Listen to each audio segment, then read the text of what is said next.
Good evening, everyone. Welcome to the August 7th regular meeting of the Parks, Recreation, and Trails Commission. My name is David Faust. I'm the chair of the commission. I'll be conducting the meeting. I'd like to call this meeting to order at 6 p.m. and ask Nancy Rodriguez to give us a roll call.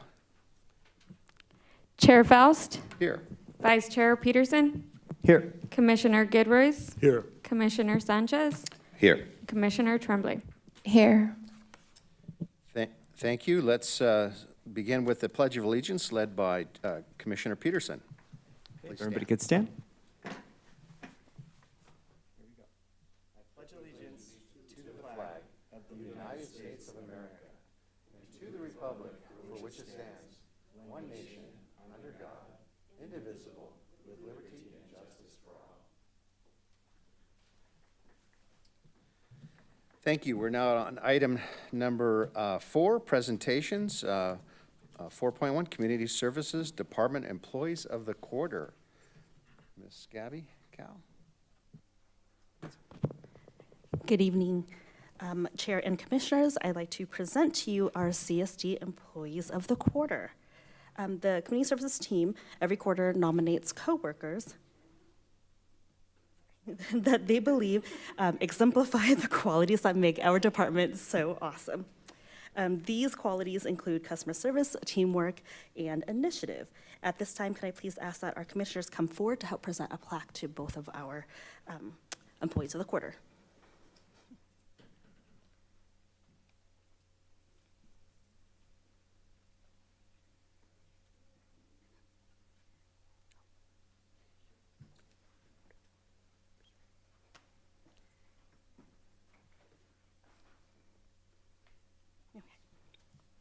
First, I'd like to begin with our part-time employee of the quarter, Grace Hernandez.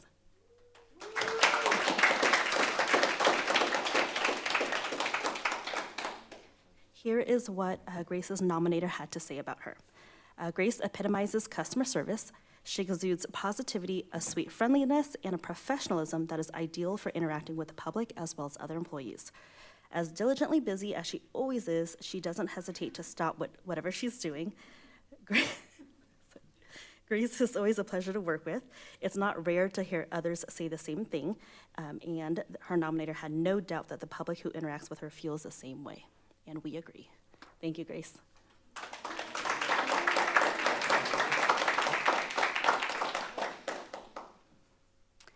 Next is our full-time employee of the quarter, Michael Reinhardt.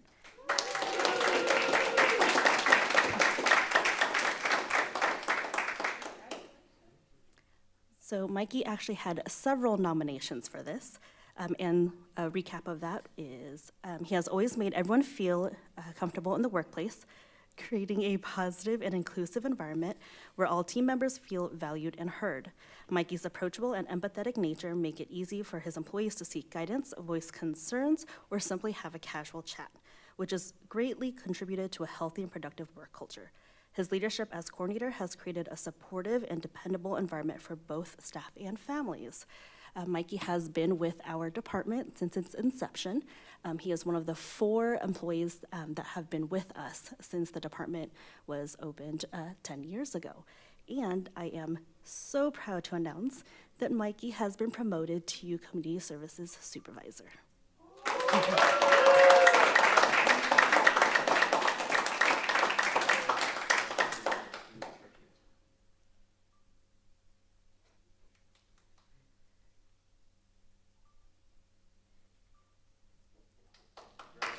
Thank you, Mikey. Congratulations, Mikey and Grace.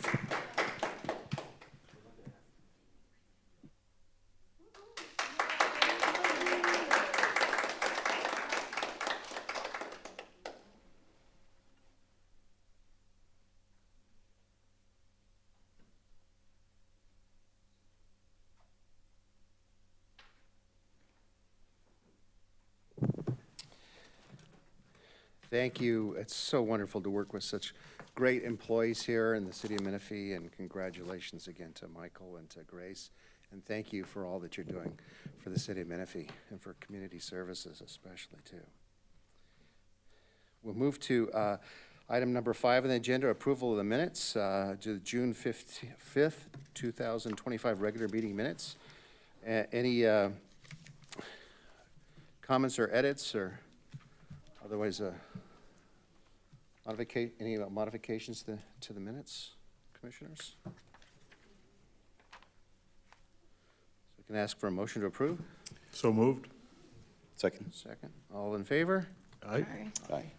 Okay, minutes have been approved unanimously. Okay, number 6, agenda approval or modifications. Do we have any modifications to the agenda? No modifications. Thank you very much. So we'll move to item 7, public comments. Do we have any requests to speak?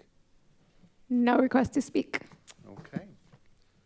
Thank you. We'll move on to number 8, discussion items. 8.1, North Annex Facility Naming Request. Recommended action is to provide feedback on the potential renaming of the North Annex building in honor of Community Services Coordinator Chelsea Bollinger. And so would staff, Ms. Mitchell, you're going to lead us through that? Thank you. Good evening, Commissioners. So this evening, we're here to discuss an item that was brought forward as a future agenda item request from the Commission. And so in order to do that, we wanted to ensure that the Commissioners had the information regarding the facility naming policy, which is City Council Policy CC-17. And essentially, it's the guidelines that were developed and established to help Commission and City Council determine the process for evaluating suggestions for naming facilities, park and recreation facilities, and our parks. So with that in mind, they've got a number of evaluation criteria that we'd like for the Commission to review. And so essentially, it does require an application. It's typically something that's presented from the public that requires a 200-word justification, just giving an idea of why this name is recommended for consideration. Mostly must be local, geographic, or of historical significance, or somebody who's contributed significantly, either financially or through community partnership and leadership.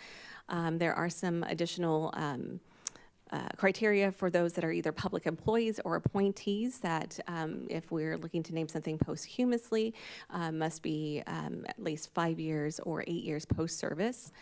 And then also just some additional items regarding renaming of facilities and trying not to have too many names in one facility location, and the requirement of a final 4-5 vote of City Council for approval. So those are just some of the basic overview of the policy recommendations, and that's outlined in the policy that was attached in the staff report. The North Annex facility, I'm sorry, I still got a little bit more information. The North Annex facility is located on the Case Sinacero Senior Center campus, so it's one of 3 buildings on that location site.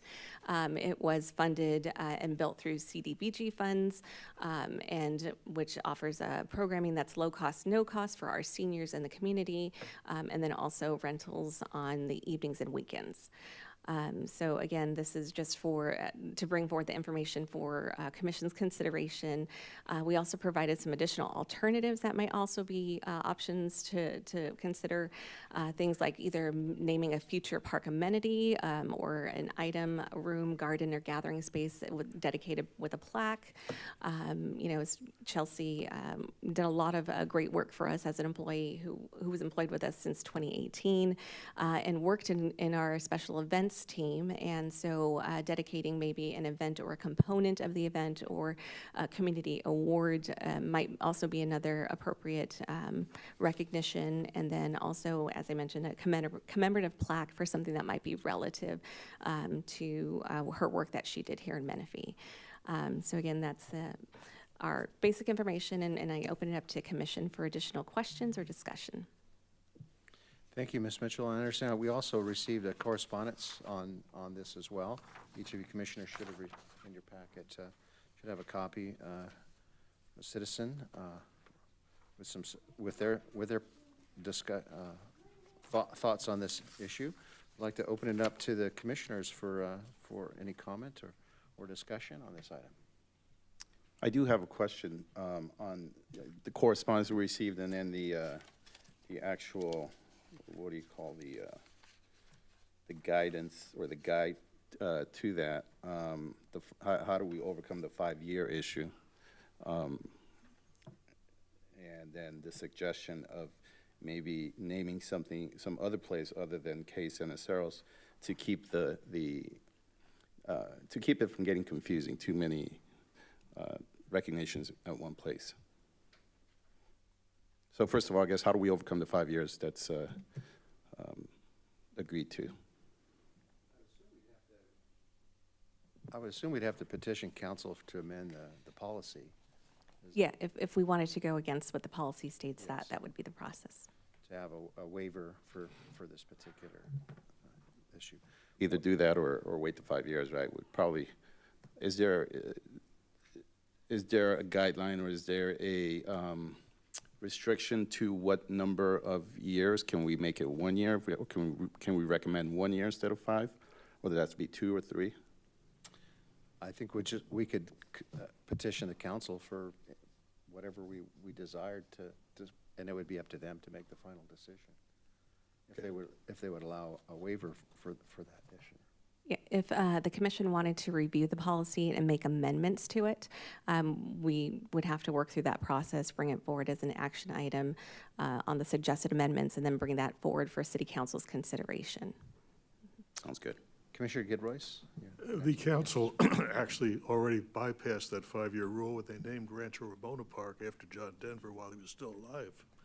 So exceptions have been made. Was he post 8 years service, though?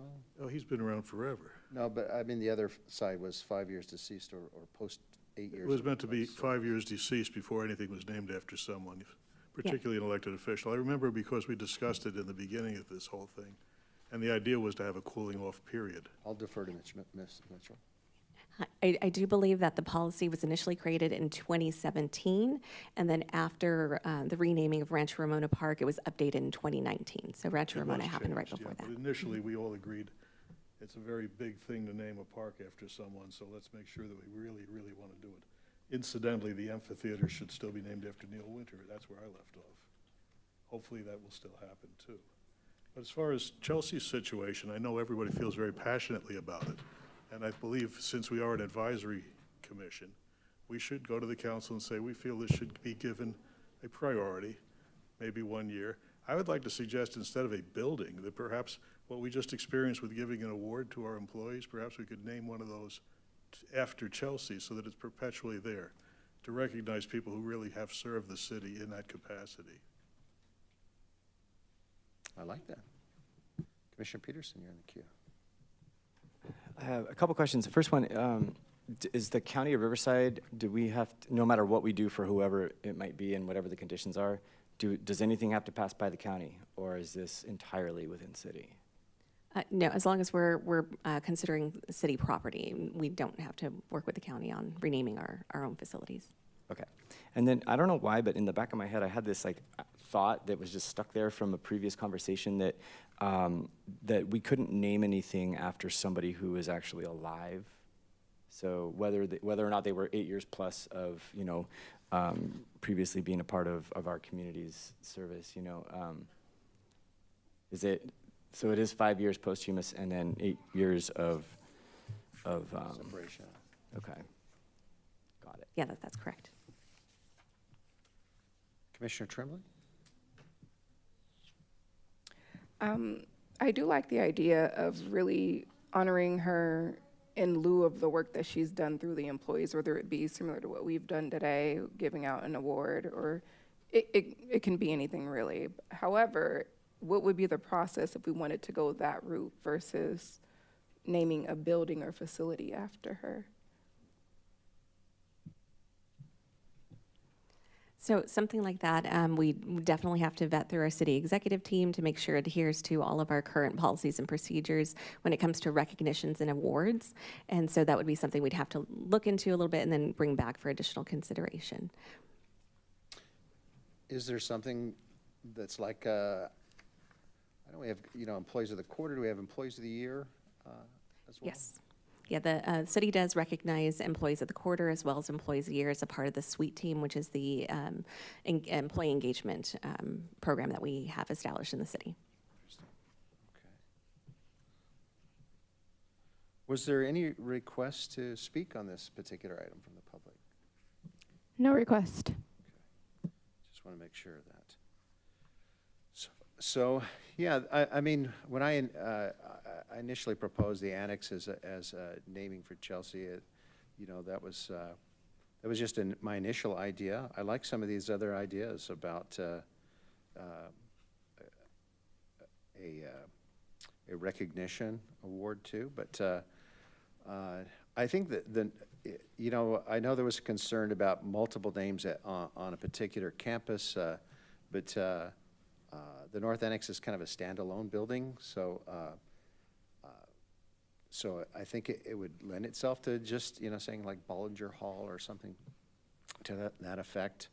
It sounds like no matter what we decide, that there's very minimal costs associated with doing this. Commissioner Peterson? Yeah, well, I would just like to say, I mean, I just have to recognize Chelsea. I mean, every time I came to an event, every single one, she was there, she was smiling, she had all sorts of fun things to say, and so, regardless of recognizing her on a permanent physical situation, I just want to recognize her, and just her bright soul and her spirit and her smile and everything that she brought to our community was just golden. And so whatever happens out of this, she was a treasure for our community services department. So I agree wholeheartedly with that sentiment.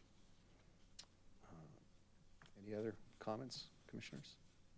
Can I move that we propose what I suggested, that we have an award in her name for our employees who have really done an outstanding job, so that her name remains in perpetuity, recognizing that type of work which she was so into.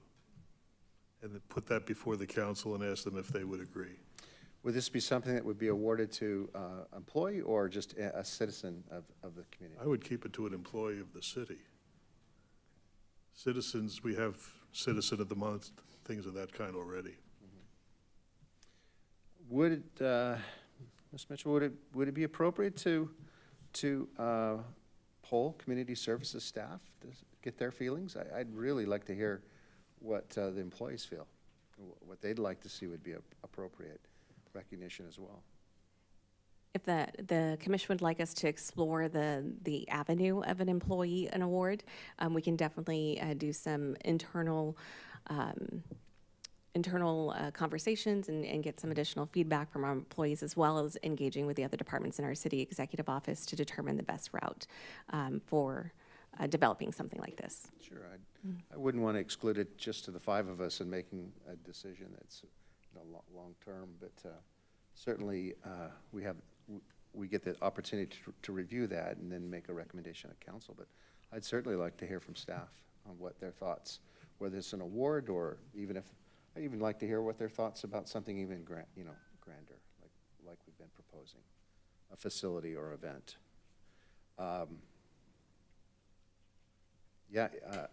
You mentioned even an annual event component too. That is an awesome idea as well too. So, motion's been made to explore this naming of an award, and I would second that and just ask that we include staff in a review of that decision, of that recommendation. Anything else? I agree. I agree. Okay. Very good. Thank you very much. We are now on item number 9, community department comments, and number 9.1, director comments.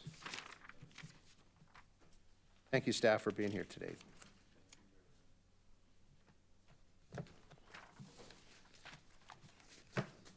Thanks again. Congratulations again.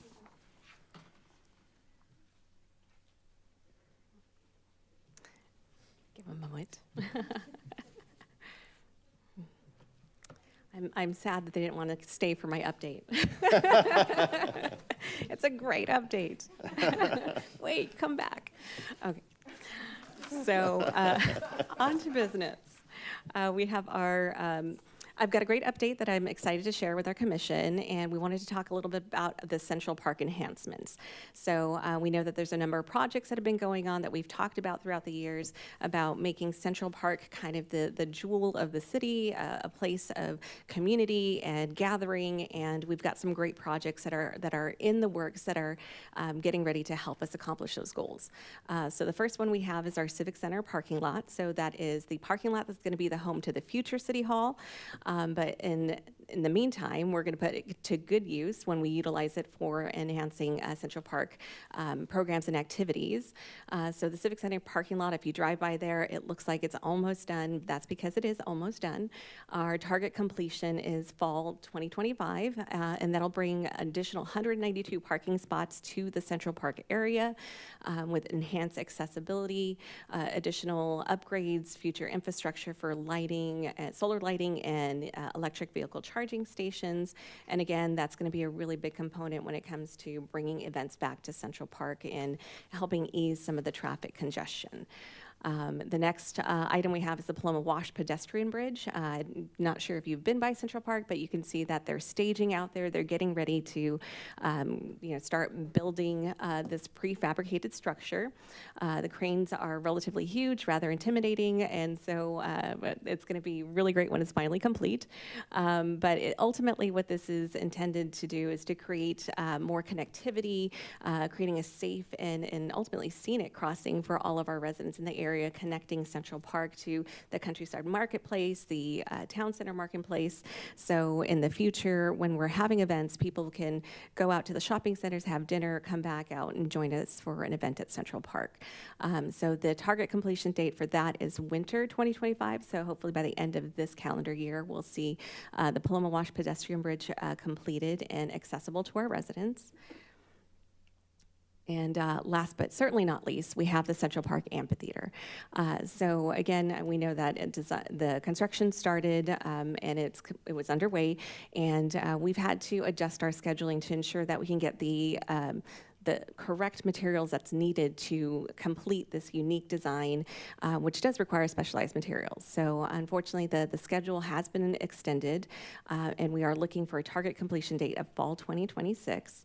And that really does fall in line with what is needed to create this unique, one-of-a-kind structure that's really going to stand out within the community and ultimately be the home for a lot of our great concerts, our movies in the park, bringing back a lot of our community events that have kind of been displaced over the last year and a half back to Central Park as a home. So although we're all disappointed about the extended timeline, community services team is actually really looking at taking this opportunity to use the additional time to really dig into what we have planned for programming. So we really want to ensure that when Central Park Amphitheater is complete, up and running, that we're ready to go day one. We have the exciting entertainment opportunities that our residents are looking for, trying to get those ticketed events, bringing out those big name bands, and really trying to give an opportunity for people to stay and play in Menifee all weekend long. So although, again, like I mentioned, the extended timeline, we're really going to be utilizing it to the best of our ability to strengthen our partnerships with all of our local nonprofits, the schools, and then also looking for those public-private partnerships to bring in, again, some of the larger scale entertainment that we just may not have the capacity to do, but that we want to see here in the city. And so that is my overview of the Central Park enhancements. I have some additional updates that I'm going to provide you, but if there's any questions, I'm here to answer that on the Central Park enhancements. I do have a question. On the amphitheater, since it's running off schedule, are there any penalties coming to the builder that are coming to the city, in other words, for having run past the due dates? That's a great question. We're still in negotiations with the contractor to kind of ensure that, one, to finish up the timeline and ensure that we get the materials. I don't have that answer, but we're really looking to minimize any additional cost for the amphitheater as much as possible, and then just trying to stay on track to ensure we get what we paid for. Okay. So, Thanks. I had this similar question I was going to ask about, any contractor penalties associated with this. Was there a shared risk in this contract with this specialized material? Shared, there's always Yeah, a shared risk. Well, I mean, There are as definitely far- shared risks. But I mean, the contractor is not meeting the contract specifications and deadlines and stuff. So we're negotiating that with them on the penalty, or what, are they going to add something else as a? So there is a liquidated damages clause in the Yes. contract, but we're, obviously, we want to get it completed. So our capital improvement program, the division there is really working hard with them with those negotiations. So that's what they're figuring out as we're waiting for the wood that actually has been more of the glue lam. So that's what we're paying attention, or really concentrating on, to get that glue lam here as fast as possible. Now, there is those clauses that are in the contract. I'm not aware of any of the negotiations. I'm not in those, but we can find some of that information out for you.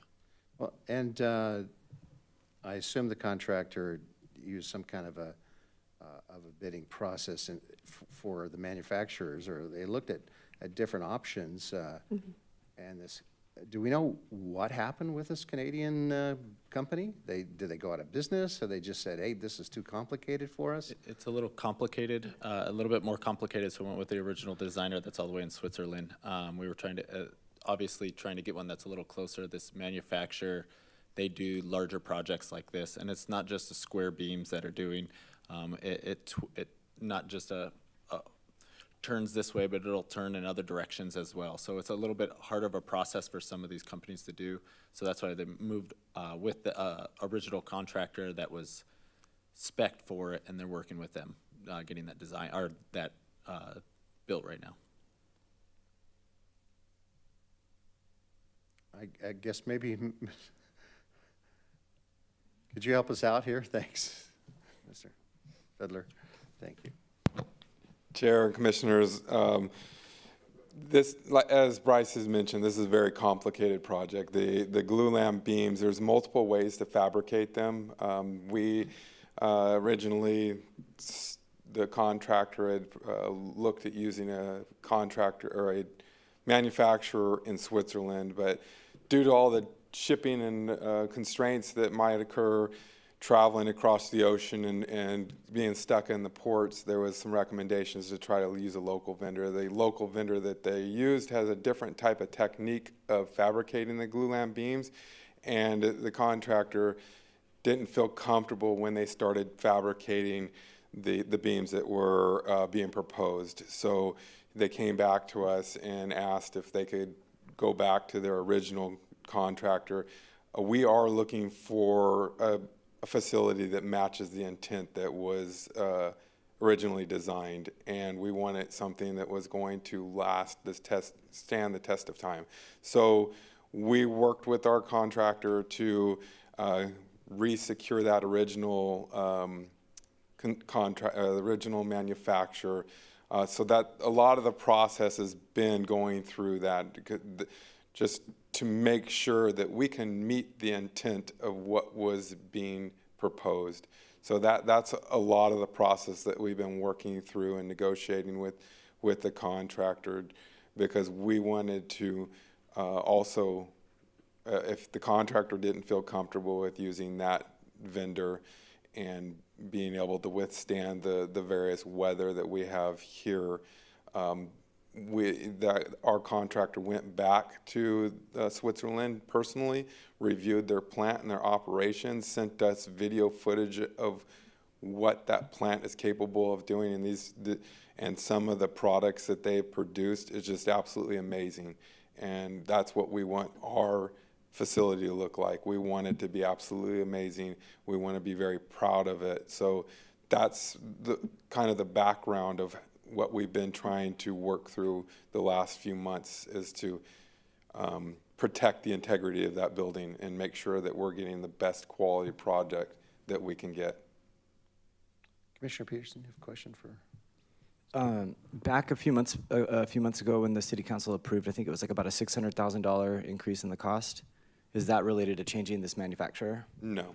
There was a multiple items that were part of that contract. One of them was to add fire sprinkler protection, because this is a wood structure and it does have what I'll call a plastic roof, which is like a vinyl roof cover to protect it from the weather. Our fire marshals indicated we needed to have that fire protection service on there, so that added fire sprinkler systems. There was some changes to the contracts for both the design team and for our construction management team to help overcome some of the other challenges that were seen on the site. This project has, it is a very unique facility, and overcoming some of the site challenges and some of the construction technique methods required, it requires a lot of submittals and review of submittals, and those are some of the costs that we are finding, because when you have a curved concrete, you just can't form a curved board, right? It's curving in all different directions, and then you have this vinyl top that has to be stretched really tight, and the way it connects to those buildings is very intricate. So we do have like I said, a one-in-a-kind facility, and we're trying to make sure that it is something that we will all be proud of. Commissioner Kidroyce? So this is a one-of-a-kind vendor back in Switzerland? Nobody else does it this way? There are several glue lam vendors, but they would probably be the most reputable glue lam vendor, because there's different ways to manufacture a glue lam beam, and you can build it by bending it manually and then gluing and screwing and compressing, or you can overbuild it and do some twisting, and then they use what they call a CNC machine, which cuts it, carves it, automated carving. The company, this glue lam company that we're using in Switzerland, does a little bit of both. They do a little bit of the bending and then a lot of the carving. And so you really have to, when you start gluing the pieces together, you also have to really be cognizant of where these laminations are, because when you start cutting and chipping away at the wood, you want to make sure you're leaving enough wood material there to hold it in place. And so this company is very detailed in doing these types of projects, and they take all that into consideration when they're modeling and shaping and constructing these beams. So in considering doing this technique, they have to worry about the stress that's on that wood because of how it's put together. Coming back to when the architect designed this then makes me think of earthquake safety. You were talking about public safety, the fire department bringing that up. Has this design got that thought out? Yes, yes. I mean, you would hope so, but I have to look ask. at, yes, it's a great question, because different materials react different ways. So you have a concrete base and a wood structure. So they have to look at, and then you have all these metal connection pieces. So we've been looking at the design with our architect, because there's little tweaks and changes as you're building. They've had to kind of remodel that whole thing as it's being built, and as these submittals are coming in, just to make sure that it meets those different requirements structurally, seismically, wind loads, everything. Yeah, good question. Okay, great. Maybe when we're done, we can give this to an architectural judge to see if we can get an award out of it. Oh yeah, I'm sure we will. All right, Yeah. thank you. You're welcome. Commissioner Peterson? I just wanted to mention for our audience and for our commissioners that glue lam, because I didn't know what this was, glue lam is glued laminated timber. So That was going to be one of my questions, but I guess you looked it up, right? I was curious. I didn't want to wait. I just wanted to let y'all know. You can imagine taking a bunch of 2x4s. I mean, obviously they're different sizes, but taking a standard 2x4, bending it, gluing it together, bending it, and shaping it.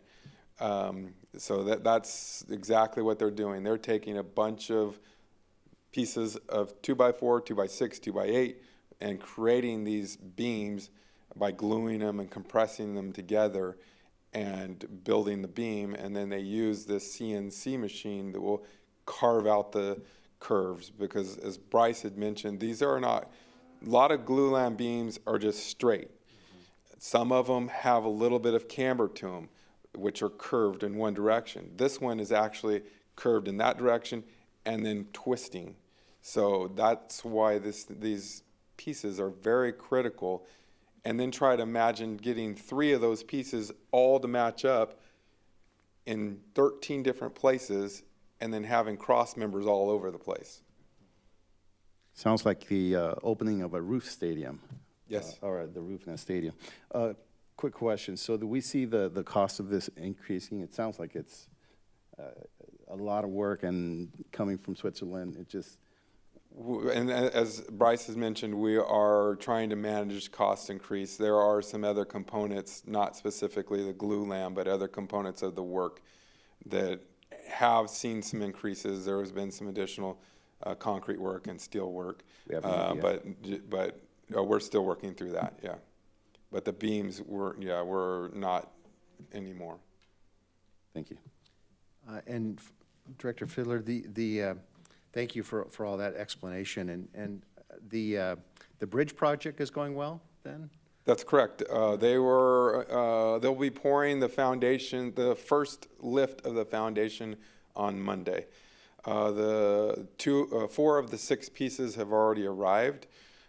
So they've shipped back the trucks, and the other 2 pieces will be transported. It's about a 10-day trip, because it's 5 days there and 5 days back. So once those last 2 pieces start arriving, they will start assembling the whole bridge on the turf area of the park, and then they will pick that bridge up, swing it into place over the Paloma Wash. Thank you. And then there'll be we put a lot of extra structure on top of that. They'll come in and put the canopies, the lighting, the electrical. There's some columns at the either end. And once they get those in, they'll start raising the bike path up, because the bike path comes up about 2.5 to 3 feet on either side to come up to the bridge deck. Commissioner Tremblay? I didn't have a question. I just had a statement. Thank you for all the work that not only yourself, but the entire city staff has put into this. I think it's going to be one of the jewels to our city to allow us to stand out a little bit more. And then additional resource, even just aesthetically, it's beautiful. So I'm excited to see what it'll look like at the end. Thank you. Commissioner Sanchez? Which Commissioner Tremblay said. And we're really looking forward to having that park back. That's a nice place to go hang out. Remind me again, what's being built next to that parking lot there? There's a pit? Retention pond? You're talking on the west side of there? I'm looking at the Central Park enhancement. Yeah, you want to go back to that slide? Is it a temporary retention basin? Yeah. Oh, is that what that is? So on the west side of the parking lot, there is if you look right here, Right. that is just a temporary detention basin. It's the future location of the City Hall site. So all that water that's at the future location will drain to that area, and then it'll rise up and then travel over into the Paloma Wash. This is just temporary until that other site gets built and we can put the proper drainage in around the City Hall site. Great, thank you. We probably talked about it before, I just didn't remember. Thanks. Yeah, you're welcome. And Director Peterson? I just have a question. The picture that we're looking at here, when was that taken? That was about a week ago. Right Parking lot now, looks really good. the parking lot's striped. So it's like Bryce had mentioned, or Ms. Mitchell had mentioned, it's nearing completion. We are, last components that we're working on are the 2 driveways. We had some utilities that we need to relocate until we complete those driveways. And then working with Southern Cal Edison for the final energization of the parking lot. But a majority of the landscaping is in, and then the drainage, all the drainage infrastructure is in. So there's a couple neat components with this park, the parking lot, that are also built into it. We've been working with the Rotary Club for a future clock site on there. So once we complete, we'll work with them to do a clock site. Looks good. Is that a little, like a minivan drop-off point or bus depot type thing, or? The concrete that- pad there in the yeah. middle is an ADA parking stalls. Oh, ADA parking stalls, Yeah, okay. they have very tight tolerances for parking, so the designer placed it in concrete because you can finish it to a much finer grade. Well, thank you, Director Fiddler, for coming in here personally and explaining to us this project, because it's near and dear to us all, and there's a lot of public awareness of the amphitheater specifically, and a lot of opinions about the cost and everything. So the delays are somewhat controversial, out there and social media and stuff. And so it's nice to have great, accurate information to be able to share with the public. I would make a recommendation to staff that working with our communications team is maybe doing some kind of like specifically highlighting this project as we go along, just to keep people aware of the excitement about this is coming and what it's going to look like and how wonderful it's going to be. That's a great idea, and our communications team is actually working on just that. Awesome. And they're going to be highlighting all 3 of these Central Park enhancements, and hopefully releasing one of their amazing videos that overviews this, I believe, on social media probably tomorrow. Oh, great. Yeah. And even if we've got some, B-roll on this manufacturing process of these beams even, possibly might, just so people understand how unique this is and complicated it is. But Commissioner Peterson, did you? Totally unrelated to this topic, I did want to mention that one of our residents from Sun City would like us to make sure we're speaking very clearly into the microphone so that they can hear everything that we're saying. So just wanted to let you all know. Okay, thank you all. Let's let Director Mitchell continue on with her director comments. All right, I have one more update, and it's regarding our agenda.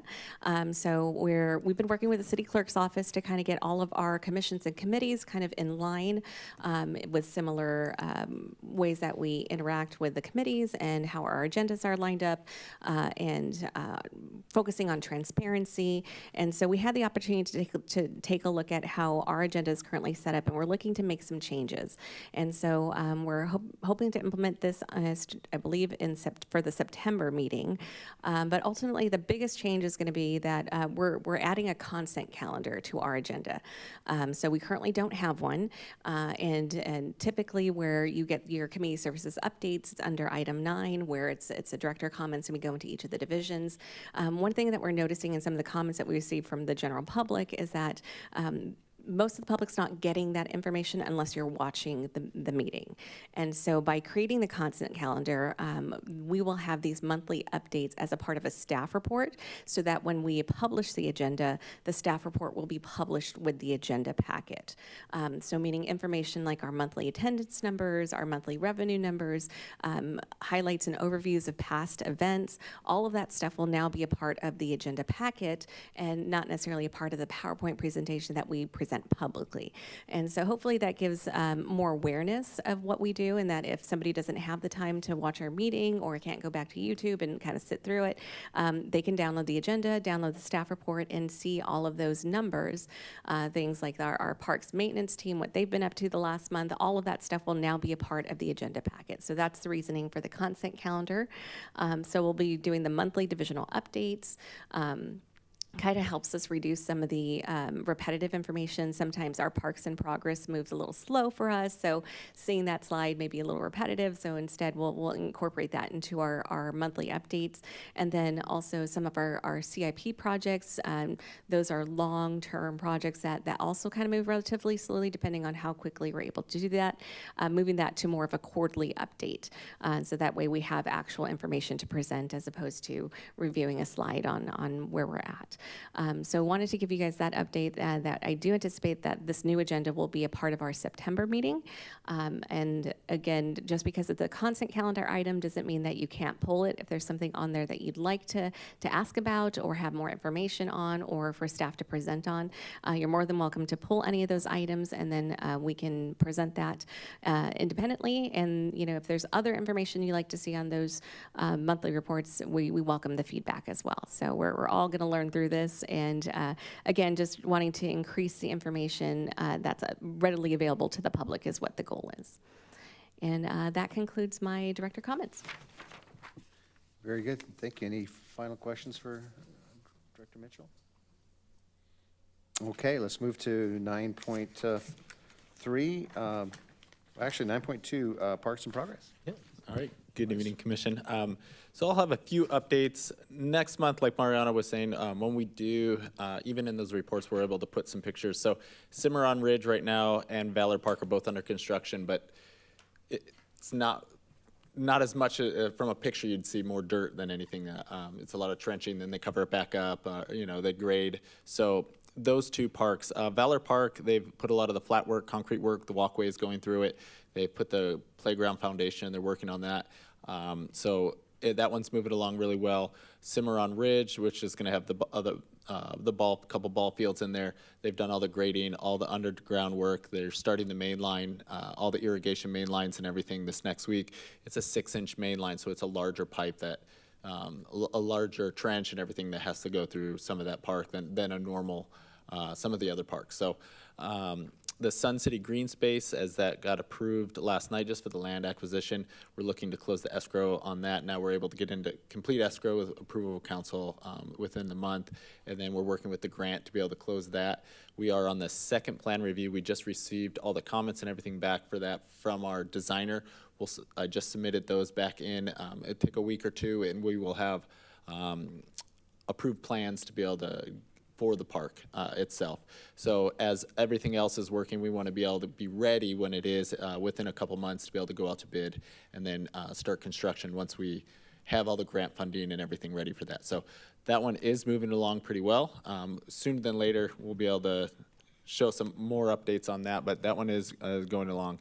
And then those are really the updates that we have on all these that are going. There's some legato, a lot of the right-of-ways are going in. We're doing the design reviews on the plans for some of the paseos and the parks that are going on there as they build. Like I said, a lot of the right-of-way landscape is going in there. Some of that will include some of the paseos is considered some of the park land acquisition, when they did some of the parks, so that will be some of their credits because they're wider. They're going to have some workout equipment and the musical amenities and stuff that were in there. So we're looking through those plan reviews as they keep building, but those have to be done and depending on how many homes they build and everything, and they're working on that. But if you drive by, you'll see the homes that are going up, the landscape's going up. So that development is underway pretty well. But that's really all I have. If you guys have any questions for the Parks in Progress. Yeah, I do. On legato, the paseo, I remember when we laid the whole thing out and it looked like a big barbell and there was going to be paseos leading in. So you say they're being made wider? No, that's why they got the so they got park credit for the paseo. We weren't going to give them that. We said there's no such thing as a linear park. Well, because of the distance of that, having the workout equipment and everything that was in there, and that's why they widened it back then from the recommendation from commission. So before it was a narrower with commission's recommendation. Oh, that was a while back, years back. I have yeah, it in a but box in my garage. Yeah. But the idea being that we didn't want to get shortchanged on how much green space we actually got that was used. Correct, and that's why they widened it pretty well with the trails and everything that were on there. So, and it'll have some little parks that are on there as well. They're little community parks that are going in there. Like a pocket park? Little pocket parks throughout the community. Yeah. Perhaps we want to pull this design back in front of the commission just to have a look. We can definitely show you the design that was approved by commission, especially the conceptuals. The playgrounds are all going to be shaded that are there.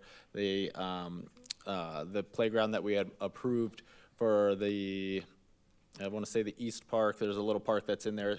It's a car that drives, it has the themes and everything in there. I think it's Highway 395 is what used to go through there. Right. So it's using themes and history from Menifee that's in the parks. Okay. I do want to make one observation since I drive past it frequently. Yes. They have put the fence up along the DG Trail along Rouse Road.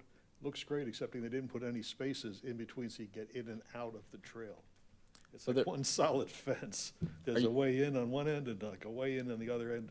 It'd be nice if they could break it up a little bit so people could actually get in and out I'll of take a there. look at that too when we Yeah, go on please there, and do. especially in future designs that we want to be able to, because yeah, if you're walking down the sidewalk halfway through, you decide to get over or you're coming in, but Exactly. I'll definitely, I could take a look at that and we could definitely keep that in mind for future ones.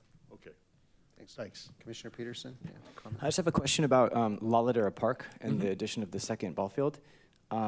Was that completed? Did No, I- so I actually just received the plans we just submitted for plan review. So I just received those yesterday.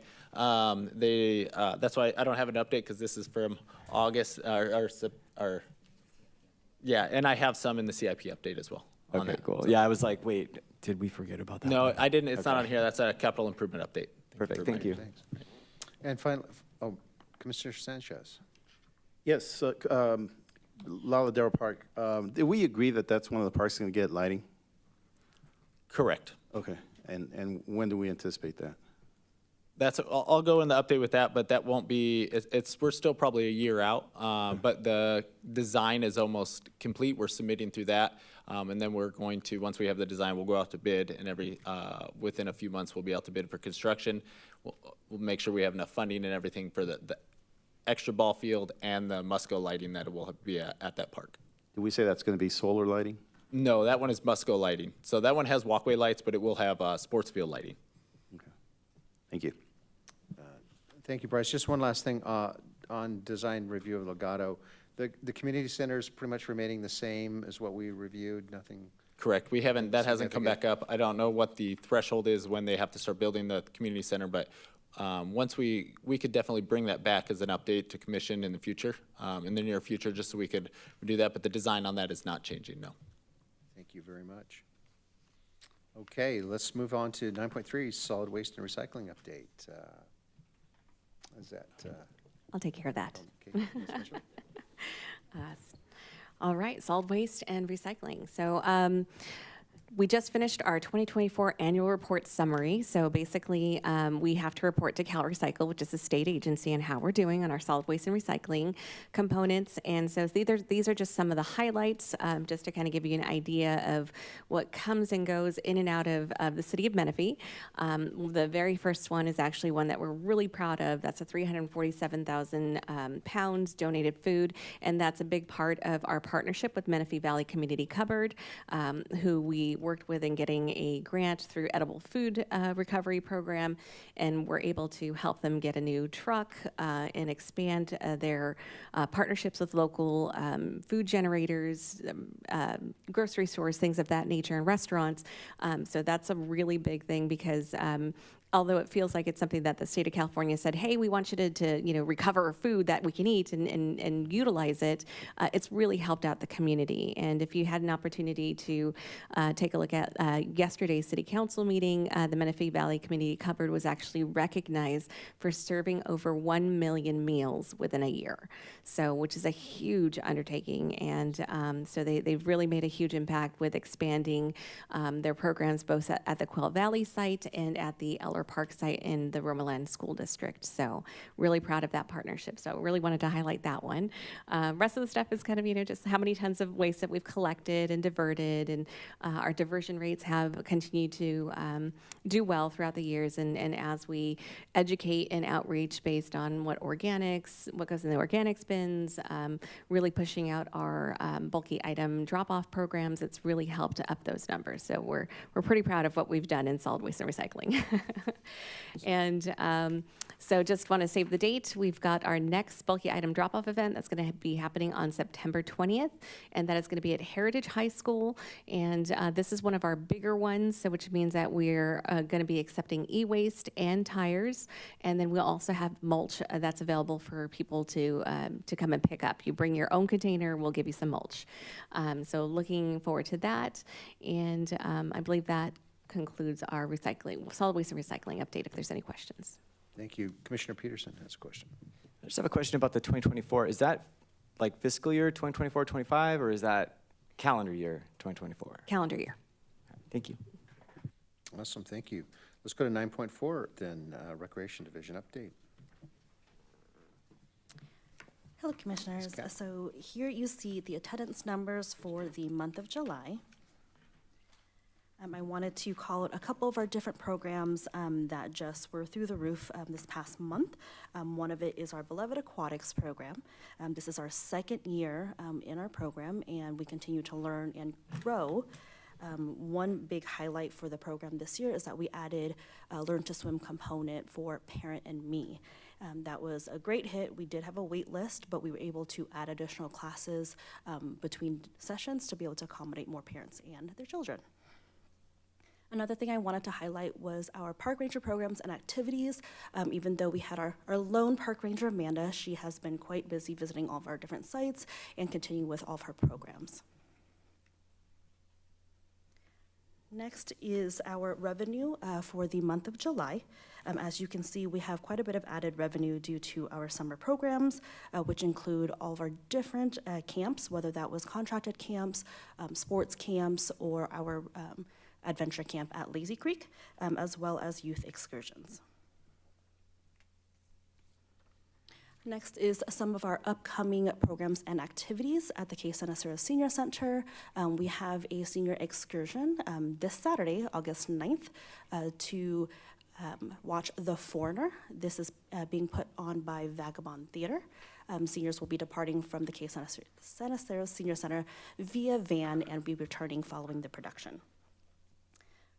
In addition to that, we have various activities such as crafting, our monthly transportation workshop, our monthly food box distribution at La Ladera Park. The VA will be having an end-of-life benefits presentation on Thursday, August 21st, and we will be celebrating our Senior Appreciation Day also on Thursday, August 21st. So if you are available in the area, we welcome you to come on by. Next, you can see a flyer for some of our community meetings. We have 2 meetings that we alternate every month. One is our You Matter meeting, whose mission is to improve mental health awareness, promote individual empowerment, and facilitate access to outreach programs available in and around the city of Menifee. Our secondary meeting is our Community Partners program. This also meets every other month. This provides an opportunity for our local nonprofits, businesses, and residents to get together, share, and learn about all the different community activities, events, and resources in our community.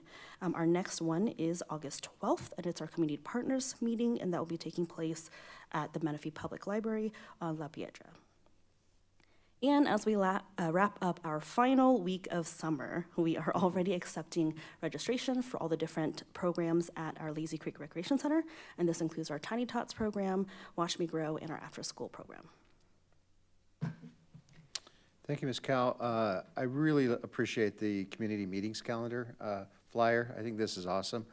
Of course, this is something that Chelsea was very much involved in getting started, especially You Matter and Community Partners. I really appreciate this being all on one page, and so that folks can really know what's going on with these meetings, and we can get even more participation too. I had a question about the swim program. You have a rough percentage of how much we were able to expand the program this year over last? Like 10%, 15%, 5%? As far as number of people served? I would say between 5 and 10%. We were able to add additional water safety instructors. We added a 3:15 session, and then we were able to add additional sessions throughout the 3 sessions as well to accommodate anyone on the wait list based on transferring and skills assessment. Okay. And then back to the recreation update revenue. What groups are typically renting our facilities? And is that like at the senior center mostly? Yes, our indoor facilities include a Lazy Creek Recreation Center, the Cay Santa Sarah Senior Center, our North Annex, and our West Annex. A majority of our reservations are at the Cay Santa Sarah Senior Center, just due to the amount of rooms that we have available there, and that includes anything between nonprofits, for-profit businesses, and we do have a lot of residents that reserve our rooms as well. Interesting, okay.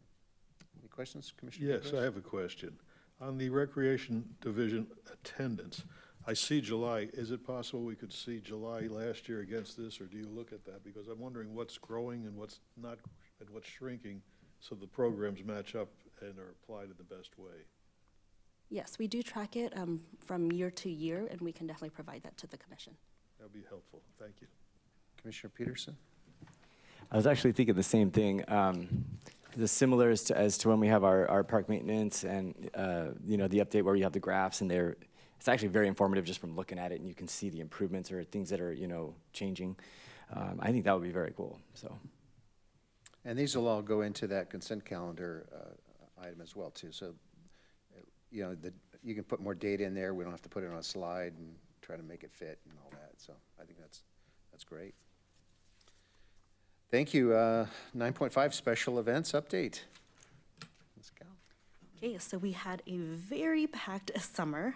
We don't have any events coming up in August. We're having a little bit of a break, but I want to do a quick recap of just a handful of events that we were doing this summer. It was almost weekly. We had approximately 10 events in the last couple of months, and we reached over 16,000 participants at events alone. Some of those events, of course, included our Independence celebration. We had 2 Menifee Moonlight Markets, 4 movies in the park. We celebrated Go Skate Day, Shakespeare in the Park, and Family Campout. As you can see, there are photos on the slide just to highlight all the different participants at each of the events. And then beyond that, we did something a little bit new this year, and it was a volunteer and sponsor appreciation night at our second Menifee Moonlight Market. You can see a photo in your top left corner. And from there, we invited over 49 sponsors, and this included organizations, nonprofits, and business sponsors that have either participated with monetary sponsors or in-kind sponsors throughout the year to the Community Services Department to allow us to host these spectacular events, and over 150 recurring volunteers. And this is definitely something that we would love to continue doing every year, just to highlight how the city of Menifee and the residents really, give back to the community and help us do an even better job. Great, thanks. Any last minute questions, folks?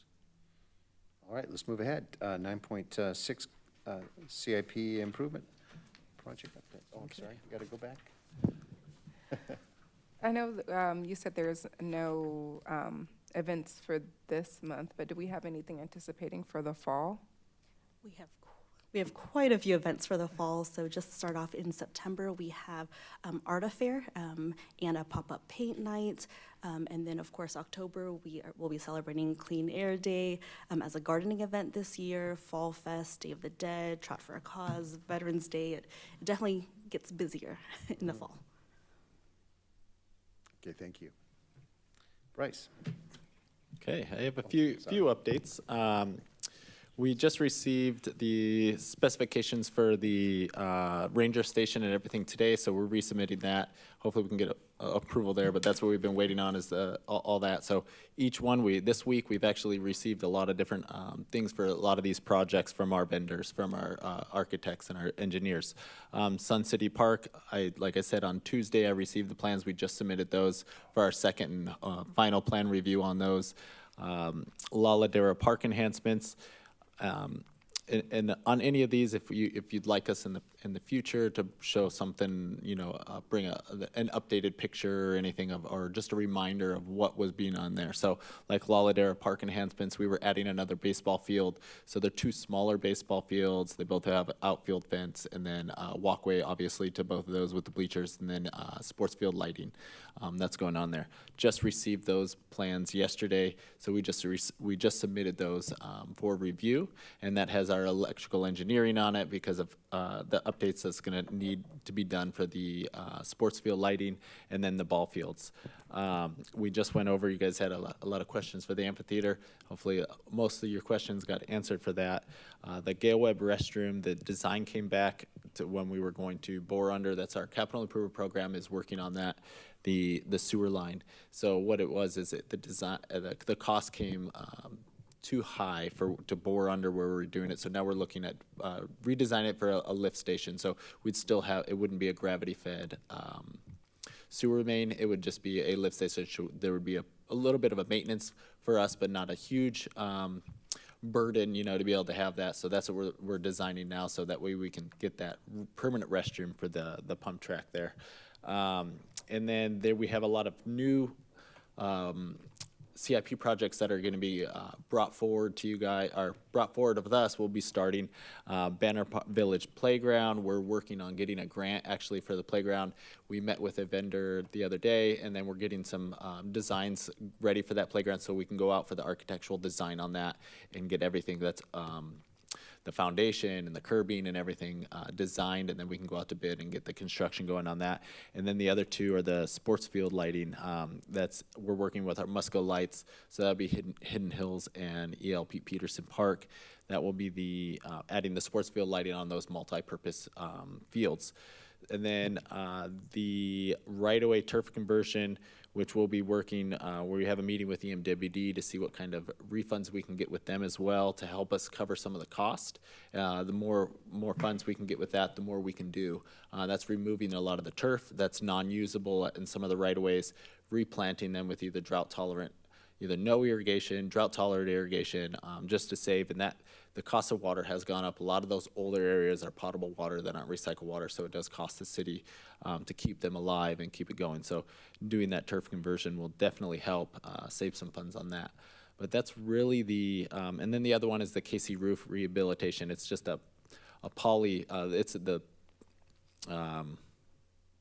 not the tile that's on the roof. Sorry, my mind went a little blank. That's on there. So we're resealing that so it'll last for another 20 years so we don't have any issues leaking and everything like that. But we're working on using some CDBG funding on that because that is a CDBG funded facility that we're able to use on that for that. So we are going to be using some of that money once that gets approved, and then we'll move forward with that. But that's all I have for capital improvement. If you guys have any questions for me. Commissioners, Peterson? I just have a question. I may have missed it, but the picture of these two buildings that we see here. I apologize. So yes, that's why we had those on there. So that is actually the locker rooms for staff. So that is behind, we got those delivered, that's behind Fire Station 7. So the design just, I haven't got official approval yet for signed plans, but everything went through, looks like it's going good. Hopefully sounds like we will be out to bid for this for construction to add the sewer line and the water line, sewer, water, and electricity for that. That's the locker rooms for park rangers and the facility staff and the park staff to be able to go there. So we should be out to bid either next week or the following for this project. We have the trailers and we will be moving them in a location in there behind Fire Station 7 where it's our current temporary yard.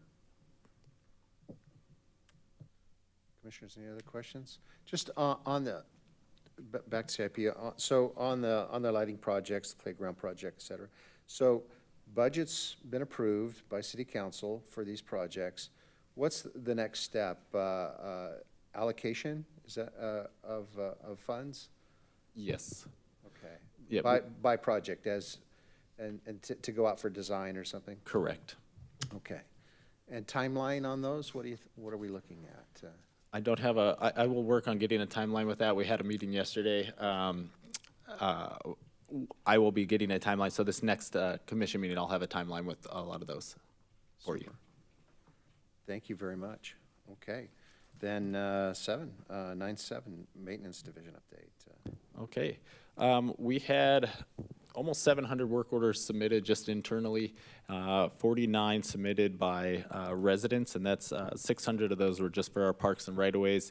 92 of those were for our facilities. So we completed 586 of those work orders, and those work orders, again, they come from our inspections, things that we find, or someone that may even call through our front office or anything that's going on with that. So total of 678. I've completed the 690. That's 104 inspections of the parks. That's restrooms, sports fields, all that kind of stuff. And then, yeah, like I said, 678, where most of those were park maintenance. And that could depend on what it was. It could be it could be park bench or anything like that. So there's a lot of park maintenance. It could be fixing grass. It could be different than, it's not an irrigation repair. So that depends on what we're doing on those. So, and if you have any questions on that, and I'll keep going. Keep going. Okay. Yeah. All right. So a lot of just our highlights that with a lot of those work orders that we were doing. Our facilities team. So the highest amount that we had was working on the facility at Menifee PD. That one runs 24 hours a day, so there's a lot of stuff going on there compared to where City Hall may close down at 5:30. There's not as much staff, so that one runs a lot of that. So a couple projects that we have going on is we've added we used to have the old logo and everything at the KC Center and a lot of our parks, so we've been working on the facilities, making sure we're updated, so the city residents know, hey, this is the city of Menifee, so we're making sure we're putting the city seal that will never change. You know, it's on the council chambers and everything, so that's what we've been working on, putting those on the monuments, making sure that the right ones, we're putting them on the facilities, and that's what we've been working on, little projects doing that. Our busiest parks were Lyle Marsh and Course Ranch that we had this last time, and then our right-of-ways was Audie Murphy, the Loop Road we're getting ready, that's Audie Murphy, and then Newport right-of-way. So projects that we have that we've completed as well, there was the Audie Murphy, the biggest one is the Audie Murphy Sports Field, so that's now open. What we did is put a hybrid Bermuda. It's withstands heavy traffic, it greens up sooner, it's more cold tolerant, so it stays green a little bit longer. And this is the turf that we've been putting in at all our parks moving forward, but this time we were able to put that in at Audie Murphy. So it's a plus, it's a help, definitely for the sports leagues and everything to be able to use these. But that was our biggest project that we had on there, was that. And then the replanting La Ladera. We're replanting around where the ball fields aren't going to be. I don't have pictures of those. They're hard to see. It would just look like little planters. But we're replanting a lot of areas, getting ready for where the ball fields and everything are going to be. So when those are built, the park looks new and it's revitalized.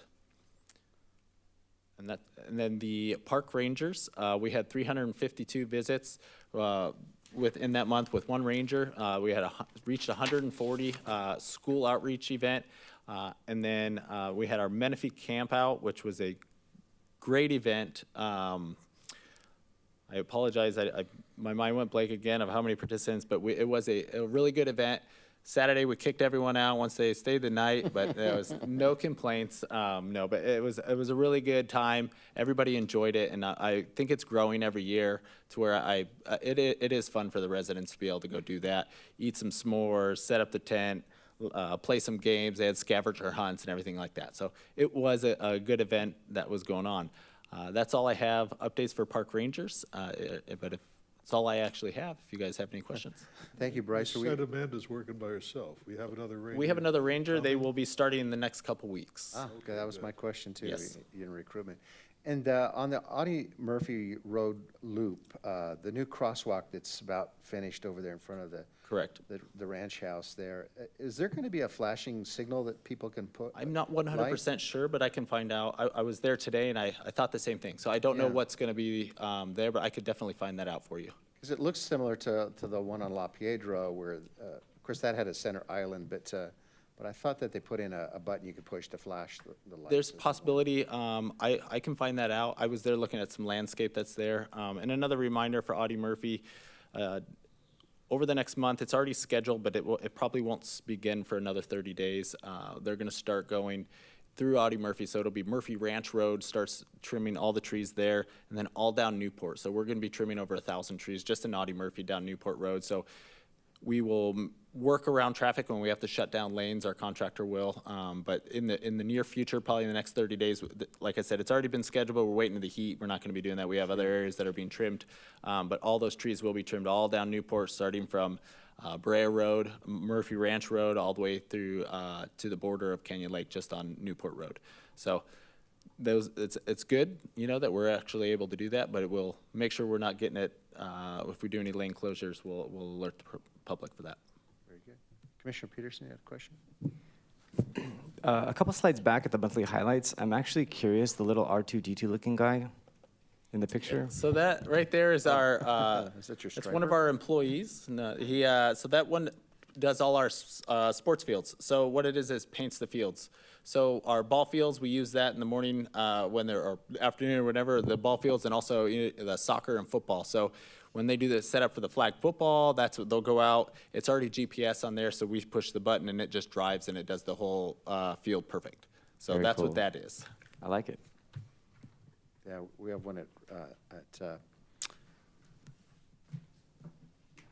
It's Turf, I believe his the name is Academy. Turf Reynolds, is what the staff has called him. So. Santa Rosa Academy has one, and it works great too as well, out on the fields. Thank you. All right, then we're here at item 10, Commissioner reports on committee activities. Commissioners, do you want to share anything that you did the last 2 months since we met? Anybody want to take it first? Commissioner? Sure, I'll Sanchez. just say I participated for the 4th of July event. It's always a great event to go to with the family. It's a little long. I did hear a couple people complain about how long it is and how early the parade starts, wanting it to start maybe a little bit later when it's not so hot. But I thought it was great. I enjoyed it. And unfortunately, I didn't get to do much more. It's been a busy couple months, but really enjoyed it. Thank you. Commissioner Peterson? Thank you. Also, at the Independence Day celebration, it was a lot of fun, of course, as it is. I did as well hear from a few citizens that would appreciate it. You know, we pushed the parade back, kind of start the festivities a little bit later. A lot of our citizens, you know, they kind of start stumbling in about 4:30, 5 o'clock, so they miss kind of that opening little celebration that we got going. Just, you know, just to keep that one in mind. But yeah, that one is always a fan favorite, and everybody loves it, and it gets a little bit wild. Our citizens tend to have a lot of fun. So that was great. And then our Parks Make Life Better proclamation at City Council. I mean, it says it in itself, Parks Make Life Better. And National Night Out, what was that, yesterday? Tuesday. Tuesday. Was that Tuesday? Feels like yesterday. Yeah, so National Night Out, yeah, I mean, the police put that one on, and I don't know, do they have any coordination with you guys? Or Oh, yeah. okay. I was kind of like, how do they pull that off? But yeah, no, that event, it's just another one. I mean, the people love it. It's a really good time, and the movie at the park, what was the movie that we had? I believe it was Dog Man. Dog man. Okay, yeah, we weren't able to stay. We left right when the movie started, but that's a ton of fun, and I don't know, I don't hear anything from anybody besides, you know, happy smiles, laughing, and fun. So that's a lot of fun. That's all I got. Thanks. I was able to attend Independence Day. I really appreciate Sun City Cruisers, and they're taking the commissioners and city officials in their really cool cars for the parade. That's always a wonderful event. I was able to attend this year Shakespeare in the Park over at the Sun City Civic Center. That's a nice little place to do it, and it was a lot of fun. Romeo and Juliet. Everybody dies at the end, by the way, but also for the Parks Make Life Better proclamation at City Council, and National Night Out on Tuesday. It was wonderful events that we continually have here in the city of Menifee. Commissioners, any other suggestions or reports? Then let's go on to 11, agenda item 11, future agenda requests. Commissioners, do you have any requests for future agenda items? Commissioner Peterson. So similar how we discussed the netting over at Laladera Park, you know, so that the baseballs wouldn't fly off and hit people, you know, in the playground area and whatnot. One thing that I've noticed, and I've heard from a few citizens, both at Centennial and Addie Murphy, the soccer balls, well, at Centennial, it's less of like, let's call it a hazard, right, where it just hits people's garages. Addie Murphy Ranch, the soccer ball, now, I mean, now that the fields are open, that place is, I mean, we're talking like active. And those kids can kick that ball real good. One of the things I've noticed, though, is that when they're doing their practices, instead of using the field the regular way, they're splitting the field up so they have multiple fields that are, one side faces Newport Road, the other side faces the houses. The Newport Road facing side tends to get quite a bit of ammunition sent that way towards our busiest street. And I was just wondering if maybe we could have some type of, you know, kind of like a feasibility understanding about what would it take? Would it be an eyesore or any type of protection for those balls? Because I see these parents running and they jump over the fence trying to grab the ball before it gets on the street.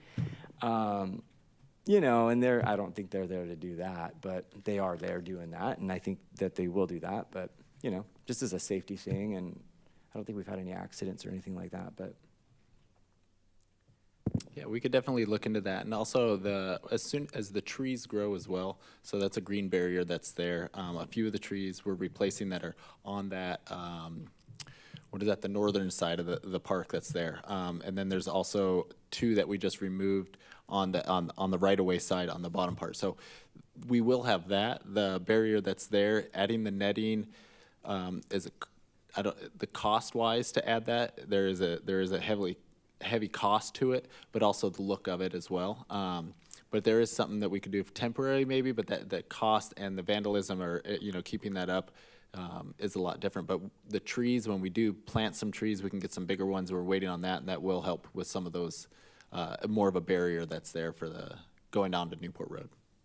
Cool, so we should just be patient, wait till those things mature, and they'll be beautiful and protecting. So what we could also do is that when we, do review items for consideration for incorporation into like a CIP project, when we review the budget, if that's a project you'd like for us to explore, that would be an appropriate time for us to kind of identify if that's something we could potentially incorporate into a future budget. Cool, thank you. Commissioners, any other requests? I have one, and that's, I'd like to kind of get the wheels rolling on exploring potential sites and funding for a regional sports park in the city of Menifee. Something that can accommodate soccer, baseball, pickleball, all the big ticket items. Commissioners, any comments on that? Yeah, we've, for a long time, had our eye on a flood control property which is not in our city limits, but in our sphere of influence across from Heritage High School. It's in the master plan as far as an objective to make that a regional park. I think it was 40 acres. I don't believe that land is any longer feasible. It's not part of. No longer available Is that- because No. it was in our last parks master plan. Yeah, there's a few areas that weren't, there's the one, I'm not sure, I'd have to remember one across from Heritage Lake. I'm not sure the basin. Heritage High School, as you're going down to 74, it would, and it's not in our city limits, but it was in our sphere of influence, and we were saying, well, this would be an ideal place for a park for the longest time. In fact, I remember Marion Ashley offered it to us, but there was a whole bunch of politics that precluded it. If I may add that we do have a future agenda item request with City Council. So that was brought up as a future agenda item request to talk about the feasibility or a regional sports park. And we are anticipating bringing that back to City Council consideration in October, so the second meeting of October. So I might recommend that we wait to hear what discussion City Council has, because more than likely any comments or direction will likely come back to PRTC after that. Okay, sounds good. Well, I'm glad they're thinking of that as well ahead of us. And Commissioner Peterson? I just wanted to follow up on that one. The land that was purchased, the nearly 400 acres of that mountain situation next to the 215, after I heard about that, my mind started spinning, and I was thinking, hey, if we had all the money in the world, we could terraform that place and have like multi-leveled, multi-purpose fields and ball fields and like all over that thing and have like a super cool looking you know what I mean? Like an identity, type of deal. But, because that's a lot of land. But I think that's a little bit unfeasible. I think we had mentioned that we were purchasing it to protect open space. Yeah, I get you. I just had to share. Thank you. It could be used for things like a nature center or trails or even camping. We do definitely need a regional sports facility. We still have, I remember many people asking if there's places they can practice, and there just isn't enough land. Oh, and something for where tournaments can take place and stuff. Something that has freeway close access to. I'd love to see the city acquire something along, not to Antelope, Hahn Road, between the Hahn and the freeway, along that whole corridor there. I know there are various property owners. Some have options already on them, but once there's going to be a bridge eventually at, is it Briggs? or Garbani? Garbani's going to be the one that eventually has a bridge as well, too, but Commissioner Peterson? Yeah, Commissioner Goodrice got my wheels turning a little bit here on this one, but so hearing a bit more, actually I get a lot of complaints of inadequate practice space or, practice space that is available but not at the opportune times. And I know that we have our, our field allocation policy and our visibility into Valley-wide is a little bit, 100% limited. Do you guys know what kind of efforts we're making to coordinate with Valley-wide so that maybe we can have more information sharing and know really what resources are, let's say, already taken up and compared to, let's say, an organization that brings us 1,200 participants and says, hey, we need to get fields, so that we know that, hey, Valley-wide may have already allocated them sufficient space during sufficient times, right? Is there anything moving on that, at least on city council level or city management or? So as far as our relationship with Valley-wide, we're always looking to create a better partnership with them, especially because we host one of our largest events on their property. And so, we really look for ways to strengthen that wherever we can. However, we don't have the capacity at this time to really dig into their field allocation policy and who they're allocating to. But we are looking at bringing back the Valley-wide financial impact analysis report to the Parks Ad Hoc Committee, which is the City Council Ad Hoc Committee that was created to kind of review this information, hopefully within the next couple weeks. So then that means that we can prepare something to present to both City Council and Parks, Recreation, and Trails Commission. We're targeting September as our potential date for that. But so hopefully that'll give you some additional information when it pertains to our partnership with Valley-wide. However, again, as they're a separate, almost government agency, we work within the limits that we're capable of working within. So we're always trying. Thank you. Commissioner Tremblay? Instead of, trying to figure out what Valley-wide is doing, is that something that we can just add on our own application when people are applying to reserve space at our parks? Is asked if they already have an allocation. And it doesn't necessarily have to be with Valley-wide. It can be with any other entity when trying to decide how to split up that space. Because then it wouldn't be like, oh, well, now we have to try and do a Valley-wide. No, we can have it on our own things and try and collect that information without extra work or someone else trying to seek out any additional information. I don't know. That's more of a question than anything. So we can, if we wanted to look at the application process, ultimately our policy is intended to give priority to Menifee residents and youth organizations. And it's based on the percentage of Menifee youth residents that are playing or a part of a league that ultimately get priority. If we add that on there, there's really nothing that we can do to compel somebody to share that information with us. So we're still looking at how many Menifee youth can we serve, and that's still going to continue to be our priority. So, but we welcome any feedback on how we can better our processes. Commissioners, any other comments or questions? Commissioner Peterson? Yeah, when I was looking at, I was looking up something earlier about, I think, Laladera Park, and the Menifee website, it popped up with a calendar of availability for the parks, and I'd never seen this before on our website. Is this new, or? I've never seen this before. Like, it just has these facilities, and it shows, you can view the feature overview at the facility. It's got a rating. It's got, the name, address, phones.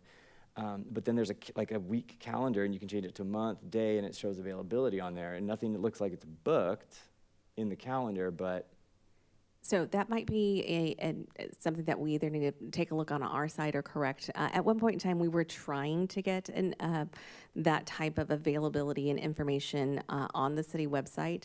But when we tried connecting with our registration software, they said they couldn't do it to the capacity that we wanted. And so if that's something that's still showing up, then we may have to go back to our website to make sure it's accurate. Because we had tried it, we'd wanted it, because we thought it would be helpful for people before submitting an application to find find out if it's even available, and then they don't have to wait for staff to return a phone call or an email. However, it just didn't work out. We are working on a new software registration software program that we're hoping will give us some of that accessibility. But yeah, thank you for pointing that out. Yeah, no, I'll email you the link so you guys can check them out. But yes, I saw that and I was just like, are they doing this? Because that would be very helpful. Thank you.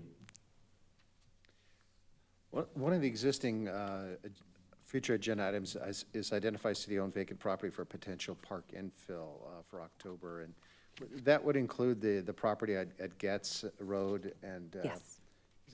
Is it Sherman? It's Juanita and Getz. Juanita? Okay. Getz and Juanita, okay. Is that something you think we still be able to meet in October-ish?